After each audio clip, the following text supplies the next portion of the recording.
UFC Vegas 74 just recently wrapped up, and I'm going to recap the entire card. Make sure you guys smash that like button, and if you're new to the channel, subscribe. We're starting it off with the main event. Let's talk Kara-France versus Amir Albazi. The official scorecards give it to Albazi, 2 of the 3 judges. It's a split decision win in a fight that was uber competitive, but in watching, my scorecard was for Kara-France. I had it 3 rounds to 2. I gave the first, the 4th, and the 5th round to Kara-France. I did think he did a bit more damage in the striking department, was able to outstrike and land, a significantly amount of more strikes, but ultimately it's not what the judges are looking at for scoring. So I'm not trying to do statistics either. I'm just trying to see who's landing the more effective clean shots and winning. I think Kara-France had a slight edge to get it done on the cards in this fight. Was it the greatest, craziest, most horrible robbery ever? No, I don't think it was that bad, but I still think Kara-France at the end of it deserved the win. First round was close. 4th round, competitive, but I think went Kara-France's way. 5th round, I definitely thought Kara-France won at the end and edged it. Judges' scorecards were interesting for the fight. Official judges had it as such. I'll first read off the one scorecard that had Kara-France winning, which was exactly aligned with mine. Mike Bell, first round, 10-9 Kara-France. 4th round, 10-9 Kara-France. And 5th round, 10-9 Kara-France. And the remaining rounds obviously went to Albazi on his card. Sal D'Amato had it kind of flipped. He had first round for Albazi. He gave second round Albazi, 3rd round Albazi, but still saw 4 and 5 for the favor of Kara-France, which I agree with. Now, the judges' scorecard that's interesting to me is Chris Lee, because he saw that 4th round for Albazi when I really think Kara-France landed better shots. I thought he got it done. Now, I could go back and try to fucking perfectly re-watch it and rescore it. That's not what I'm doing here. From what I saw live, and if I'm scoring it as a judge live, it is Kara-France, 3 rounds to 2, rounds 1, rounds 4, and rounds 5. That's my official scorecard. Controversial-ish decision. I've seen majority of people that were in the live stream chatting it up with me during the fights are on Kara-France winning. They all thought that. And I'll tell you this, because you're like, oh, but you're a betting guy. You have money. I didn't have any money on Kara-France. There was no bet on this main event. I knew it was a coin flip fight, and damn, it was. It was a split decision. I didn't throw money on it because I was expecting competitive. So I'm not looking at it from a clouded vision. I was looking at a 50-50 fight. We got a near 50-50. I thought Kara-France got it by a bit. Now, Albazi nearly got a rear naked choke, had good moments where he showed his dominant grappling, and if there's something we know about Albazi now is he is legit as far as being a top flyweight. Regardless of how you felt this fight won, me thinking that Kara-France won, forget about that. Albazi can hang in there with a top fighter in the world at flyweight, and he's proved himself now as a high-level contender, though I thought Kara-France beat him on the cards. So where does Albazi now go? Because I'm looking at it, and I'm like, he just beat top 3, number 3, Kara-France. He said he wants a title shot in Dubai. That's not happening, bro. Albazi's not getting a title shot just yet. He needs to get a legit W. Who is that legit W that's potential for him? Brandon Royval, who also has a win over Kara-France, got a sick knockout of Matthias Nicolau last time out. I think Raw Dog Royval and Amir Albazi is the number 1 contender fight to make. You have 2 new faces in the flyweight division towards to top. It's not like Royval's not that new, right? It's not like he's fresh out the gate. He's been around for a minute, but realistically, for the upper echelon contenders fighting for a belt, you're going to have new blood. Kara-France lost his flyweight interim title fight against Brandon Moreno, who's now champ. And he's already fought Moreno previously. So I guess Kara-France losing is better for the flyweight division because you give a new face in Albazi a massive fight. And that massive fight is Royval. I think that could be a fight night main event. But I actually think you put it on a pay-per-view. That's a good way to do it. I think you go Albazi and Royval pay-per-view. You sell it. Listen, this is the number 1 contender fight. The winner of this fight fights the winner of Moreno-Pantoja, because that's what I think is deserving. I don't think Albazi should jump the line for a title shot. I think that after this competitive, controversial, split decision win, you give him Royval a legitimate test, but stylistically, a matchup that could be favorable towards Albazi. Yes, Royval dangerous in the stand-up department. Isn't the same technical level of striker of Kai Kara-France. More unorthodox and sporadic, unexpected attacks, and it's definitely dangerous as fuck. Also, longer guy. I think Albazi might be able to get control of him a bit, so that'll be interesting. I love that fight. Albazi, Royval, #1 contender fight for Kai. Where does he go? It's Manel Kape. I want to see the striker's delight. Let's give Kai Kara-France a dangerous striker. Manel Kape on the come up right now, looking for a big fight. Was supposed to fight Deiveson Figueiredo, so there's a chance that Manel Kape's going to want a quicker turnaround, and he's like, yo, get me fucking back in there, and Kai needs a little break. But if timelines do work out, in my opinion, Kai Kara-France versus Manel Kape is a dope fight. I wouldn't complain at all about a Deiveson Figueiredo Kai Kara-France fight. The reason I'm not going to say that one, simply because Deiveson can't even make 125 anymore. He's not fighting at 25, and if he does, I'll predict he'll probably miss weight. Manel Kape's a legit 25er on the rise, and I think Kai Kara-France losing here needs to challenge one of those other guys from behind him. A guy, I mean, what? Manel Kape, where's he ranked? Number 9 in the world. Albazi was 7. Kai Kara-France was 3. Expect Kai Kara-France at best to fall to 5. I think he sends Alex Perez back. I think Perez goes down to like 7 or 8. And I think Manel Kape should be ahead of Matt Schnell. I think Manel Kape versus Kai Kara-France makes a ton of sense. For Manel with the win, boost his stock. For Kai, it holds him on as far as being a top guy. Then he can argue, listen, I lost a controversial decision and I gave Moreno hell. I'm still top tier. So dog fights in the coming, months or so for both these guys. But yeah, at the end of it, I did score for Kai. Albazi getting the win. It's better for the flyweight division. It is, because it's a new face at the top, and that Royval fight is so appealing. Not that a Royval and Kai Kara-France rematch isn't dope. It's not new. We did see them fight, and Kai lost that fight by sub.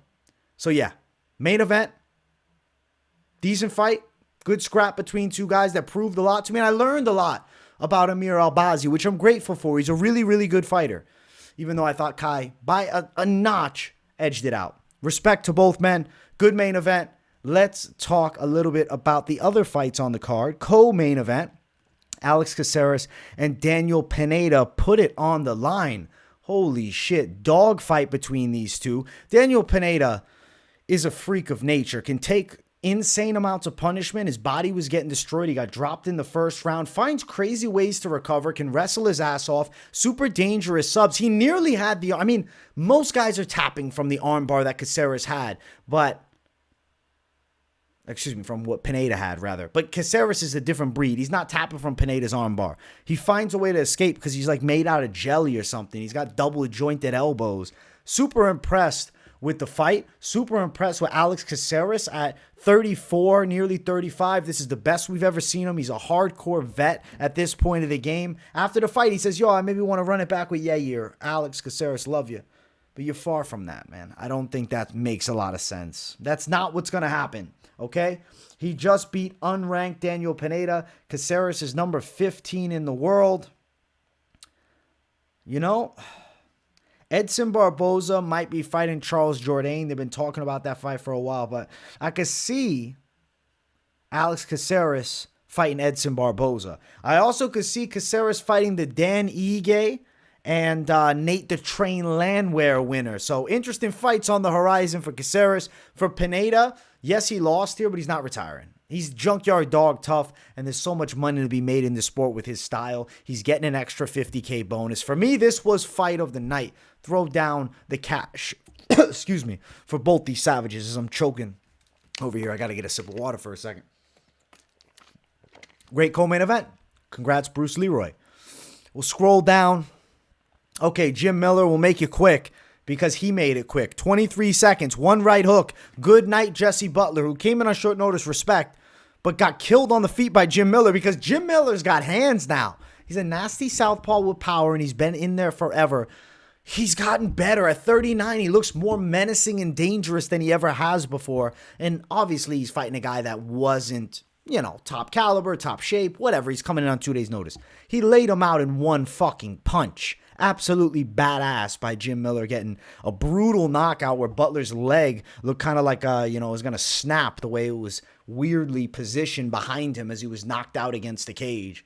Brutal shit by Jim Miller. He said he wanted to call out Paddy after the fight in the media interview after the bout, but he said, he didn't fight Jared Gordon, so he's not going to do that. But I don't hate a Paddy Pimblett fight for him. But damn, the UFC might, because Jim Miller's a dog. He can grapple and he can strike. Fuck, bro. Savage win for Jim Miller. Mad respect. Tim Elliott beats Victor Altamirano, and listen, he was grabbing the shorts. Veteran savvy. I said it all week. The veteran savvy skill set is going to get him the win. And that's what won him the fight. Good wrestling, control on top, locked position in. Altamirano kicked him in the face, has some crazy techniques and almost landed because Tim Elliott's striking is just so weird. But ultimately wasn't good enough for Tim Elliott. So good shit on Tim Elliott's part, though. Wants to stick around and fight more in the UFC, get some momentum going. But I don't know. I just get this feeling that ever so slightly Tim Elliott looks a little slower. Little bit, just a smidge. He's hit a little easier than he used to be. I see a little bit. Not enough for an Altamirano to beat him. But these ranked flyweights, I think he's in trouble against some of those savages. Good fight, though. Good win for Tim. Karine Silva, quick knee bar against Ketlen Souza. I knew when they got to the floor there'd be a level difference. I thought Souza probably wasn't UFC level, especially not to fight a Karine Silva, who is a killer female on the come up. Yes, savage sub. In the first minute 45. Destroys the knee. It was brutal. It was a brutal fucking sub. Knee bar that absolutely ripped Ketlen Souza's leg apart, and she's getting, carried out of the octagon because that knee is finished with. So great work for Karine Silva. Before that, this one pissed me off. Abubakar Nurmagomedov, Elizeu Zaleski. Fucking dog lock, gets absolutely beaten, loses a split decision. I'm not going to cry controversial because I think Zaleski did more damage. Nurmagomedov, this is the runt of the Nurmagomedov litter, unfortunately. I like Abubakar, but damn, he could not take the Brazilian down. Even when he got dominant positions, he could not hold them for long. Zaleski, too strong, too dangerous. Veteran savvy, has fucking dangerous power. So I guess respect to Nurmagomedov going distance, but took an L for Team Dagestan, and it was unfortunate. Good win for Zaleski. I doubted him a little bit heading into this fight. And he took out Nurmagomedov on a competitive split decision. Nurmagomedov mostly just wanted to hold him in the clinch because he really couldn't take him down. He didn't do much striking besides the first two punches of the fight, where if Nurmagomedov maybe looked to keep putting his punches together, maybe he gets a first round knockout. But ultimately goes to where he's comfortable, and that's the grappling department. And unfortunately, you're not going to get the fucking big W against Zaleski just trying to fucking hold him the whole time. You got to set up takedowns by touching him on the feet. And Nurmagomedov really couldn't do that. So good win for Zaleski. Split decision. Okay fight. Those were the main card matchups.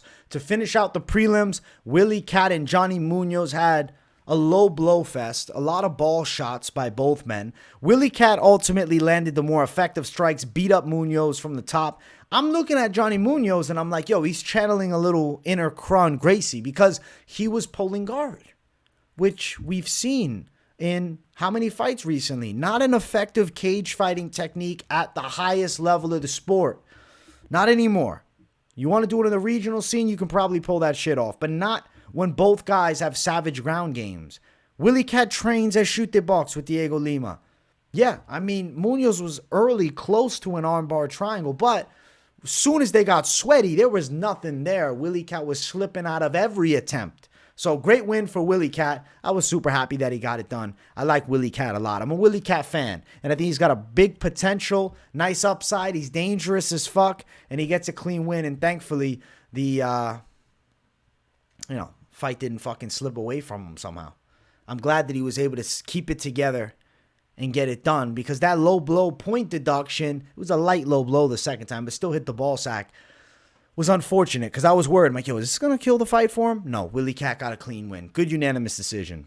Dontel Mays sleeps Arlovski. It's time. Arlovski, it's time. Dontel Mays, big dude, thick heavyweight, punched Arlovski in the face and dropped him. Pitbull slowed a lot, man. It's time. It's time, Andrei. I think it's time to call it a career. You've had a great run. So many fucking fights. How many times do you need to keep getting hit? Takes a knockout loss, back-to-back L's. I mean, Maybe they keep feeding him the back-end heavyweights. Maybe they try to set him up to get knocked out against somebody else that they're trying to build. But Don'Tale Mayes put it on him, and Arlovski, he can't do it like he once could. And I mean, he was fucking 13 years older than Don'Tale Mayes. Arlovski's 44. His prime was, a decade ago. And he's still out there fighting. And Don'Tale Mayes put his lights out. So, respect to Don'Tale Mayes getting the KO. Oh, John Castañeda, Muin, Gafurov. The OV takes an L. That was 2 of them on the card. Listen. This fight right here, Muin, Gafurov was crazy with his pressure. But unfortunately, just couldn't land enough effective strikes. And Sexy Mexi's dangerous, man. He's a dangerous dude. I feel like the striking, even though Gafurov was throwing a fuckload, Castañeda was landing good shots. He definitely can wrestle as well. The Sambo champion, Gafurov, this one's he's not as impressive just yet. He's only 27. He's still young in the game. A lot of fights, though, 18-5. Takes an L now to John Castañeda. It was an unfortunate one, man. I guess I expected a bit more out of Gafurov, but he only throws looping shit with his hands. I think he needs to tighten things up, throw a little more straights, and I think he'd actually have more success in the striking department, setting up power strikes and even then falling into takedowns. So, fuck it. Castañeda for the W. Gafurov takes an L. Prior to that, Muhammad Naimov, holy shit, upset, sleeps Jamie Mullarkey, and he's fighting up a weight class on days' notice, taking on Mullarkey, who was supposed to be used kind of as a feeder for Garam Kutateladze. Naimov sleeps him. Respect to Muhammad Naimov. He's coming in now as a savage. He's got a menacing look. He's going to be a 45er, not a 55er. And he's got power to sleep at Jamie Mullarkey. It's a fucking serious W because he was at a size disadvantage. He was losing the fight, but to find the target shot and drop Mullarkey some ground and pound. Saw some people complaining that it was a little early, but Mullarkey was pretty much out, man. The hands were even down as he was getting ground and pounded. Muhammad Naimov's a savage, and he got a sick W. Elise Reed, Jinh, Frey. I didn't know for sure if Reed was going to win that decision. I thought it might have went the Frey way. Competitive fight. Frey touched her with some power punches. Late Reed looked good. Frey was kind of stronger than her and landed some takedowns. Elise Reed, 7-3. She's young in the game. She sometimes, she was hesitating early, actually. That's why she was getting touched by Frey. Because Reed's real slick and, kind of has a smooth style to her. But when she's hesitating, even though Frey, a little bit more mechanical in the way that she throws, is able to just boom, pop her with shit. And she did. And didn't get her the win, though. But got her some competitive moments. But good on Reed to end up pulling it off, though. Questionable decision. Blackshear fucked Lacerda up with brutal ground and pound because Lacerda is literally just shooting for legs. This fight right here is another example of, dude, the fucking bottom game jiu-jitsu is not what you want to be using at the highest level of fighting. Because everybody's high level on the ground. Blackshear's a jiu-jitsu black belt, and all Lacerda can do is shoot for legs. Blackshear beat his fucking face in with ground and pound. On the feet, Lacerda looked like he was a fucking fish out of water. He don't got hands. He can't box. He can kick a bit, but doesn't have hands. He's stiff. And Blackshear's just touching him up with jabs and multi-shot combos. Lacerda's is there to be hit. He wants to go to the ground. He doesn't have great wrestling. He's got good leg attempts, all leg submissions. But when you're in the cage and your opponent knows that's coming, and he starts punching your face in, you got to change it up. And Lacerda couldn't. He got pulverized by Blackshear. Sick ground and pound. Dope win for Blackshear. And starting it off, Felipe Lins, Maxim Grishin. Competitive fight early on. Lins with a ton of clinching, controls it and wins. At moments, he's letting his hands go and it looks sick. But there's a lot of snooze time where you can probably take a slight nap when Lins is literally just holding against the cage. But it's an effective style. It's part of the game. I know clinch fighting against the cage is part of the game. But damn, it's my least favorite part of the game. When there's not strikes being thrown. You're just holding position. It's not enjoyable. But Lins did what he had to in the judges' criteria to get a win. So respect to him for that. And he had some striking moments. Grishin, tough vet. As far as the picks, I want to review them. We started off 1-0 with a sick post weigh-in pick flip to Felipe Lins. That's why you tune into the weigh-in recap show. Lost with Blackshear. If I would have just stuck with my early predictions, I would have won with Blackshear. But instead, I said, oh, I'm going Lacerda. Stupid call on my end. 1-1. Elise Reed, we got a competitive win. We go to 2-1. The prelims were rocky. I'll tell you straight away. Lost with Mullarkey for Naimov brings me to 2-2. Lost with Gafurov over Castañeda brought me to 2-3. Lost with Arlovski over Mays. I knew this one could be trouble though. 2-4. Won with Willie Cat over Munoz in a high confidence pick. Brought me to 3-4. Main card, Nurmagomedov dog lock. It fucking takes a fat L, and it was really unfortunate, but the OV took some fucking L's today. Shit. 3-5 after that one, but turned it up with Karine Silva. Thankfully played that sub prop as well. W on Karine Silva. You know, put a smile on my face. I'm like, all right, we're moving on back in the game. 4-5 after that one. Tim Elliott wins it, and I bet that shit early when the line was like minus 155. So happy about that. Got a W there. Brings me up to 5-5. Jim Miller, sick knockout win. I threw the D-Gen late parlay together, Caceres and Jim Miller, to turn myself up for the night, and it came through because both of them got a W. We won with Caceres too. So then we're going into the main event. Feeling pretty fucking good. I was 7-5, and I thought that Kai got it done. I thought I was going to be 8-5 for the night, but instead, I'm 7-6. Still better than 50%, but not where I want to be, especially after last card going 10-2, and now I got to stare at a fucking 7-6. It is what it is. That's the fight game. Glad to be bringing the constant content to the people. I hope you guys are entertained, informed, and I hope you guys are making some money on the bets because there were some profitable fucking moments through this card. Much love to the people. I appreciate you all watching the show. Run the likes up if you haven't, so smash the hell out of it. If you're new, subscribe. Let me know what you think of the recap show in the comments. I'm trying to build it. I'm trying to make more notoriety on the recap show because, you know, it's a slept-on show, and I think we got some quality post-fight takes. So keep locking it in. Keep tuning in. Full card predictions coming soon for UFC 289. So keep your eyes peeled for that. If you're not subscribed, make sure to. If you got nothing to say in the comments, but you appreciate me and you want to support, W in the chat as always. Much love, people. Thank you all for tuning in all week, and I will see you all in the next one. Peace, everyone.